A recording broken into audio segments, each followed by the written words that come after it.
Good evening. My name is Ndimusiima Pam Atenyi. I'm 23 years old and I'm from Hoima district. I am a Mobito and I'm pursuing a Bachelor's of Art and Industrial Design, Chambago University. Thank you. All right, thank you so much, Pam. Now, away from the motion, this is a quick one.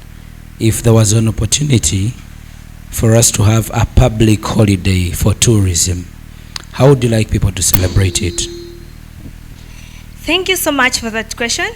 If there was a holiday or a public holiday for tourism, I would prefer us to celebrate it, trying to remember our culture, to remember our heritage. For example, the legacy of Omukama Kabalega.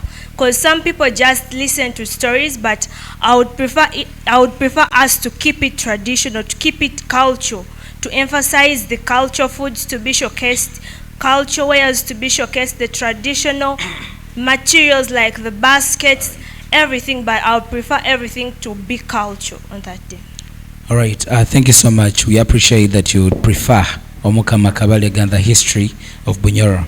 All right, now we're going to be speaking economics in tourism, right? So economic empowerment through tourism can reduce poverty and improve equality of life for local communities.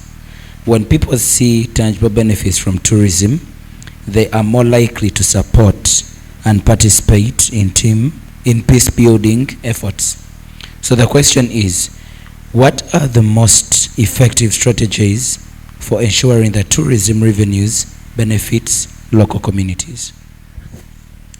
Thank you so much. You have 5 minutes. Thank you.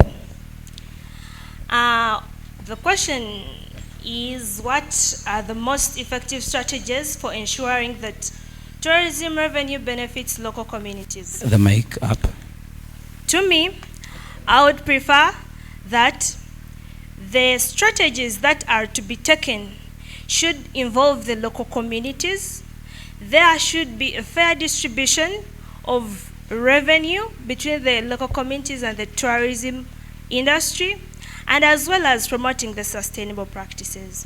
So these are my strategies that I would prefer. The strategies that should be ensured in order for the environment or for the local communities to benefit. First of all is to encourage the community-based tourism. When we support the community-based tourism initiatives such as homestays, we try the culture performances, those ones, especially in the regions that are around the tourist attractions. For example, we have people who stay around the Machijon Falls. If those people try to follow the community-based tourism, to take through the tourists through our culture and perform all the culture-based things, we take them through what we know as us, we shall be able to benefit because our culture is not dying, because our heads are a library. When you tell it to somebody else, that same person will have to inform another person. So we are benefiting because our culture is not going to die. And another example is the Ingongo Culture Center in Barara. This, when tourists go there to visit, they are always given an allowance to be taken through by the community. It's the community that shows you throughout. They show you their culture. They perform their cultural practices for the tourists. And my second point is tourism skill development. When the ministry when the government puts up across programs like training programs for the youth, for the people in the local community, to learn tourism and management, to learn hospitality, and as well as learn entrepreneurship, those same people in the community will have to gain, because they are getting the opportunity to get that knowledge which they will have to use in the future. It's more of getting informed. For example, I'm giving an example of the UTTI, Uganda Tourism Training Institute in Jinja. It has been of help because it has helped the youth within that environment to learn more about tourism. And that's the same knowledge that they use to go and educate other people or implement, because they know whatever they have learned, and they can benefit from it because it's the environment and it's the local government and the tourism industry. So both of them have gained something. And as well as another point from me is encouraging revenue sharing agreements. That I derive it from the Queen Elizabeth revenue agreement sharing scheme. In this scheme, it's the people around the Queen Elizabeth that gain from it, because the ministry gives them 20% of whatever the park gets. Okay, they always give the people around the park 20% of whatever they have earned to develop the people that are around the national park. And another one is employment opportunities. People get employment opportunities from tourism, because when tourists come to the country, the people within the community are the ones that act as tour guides.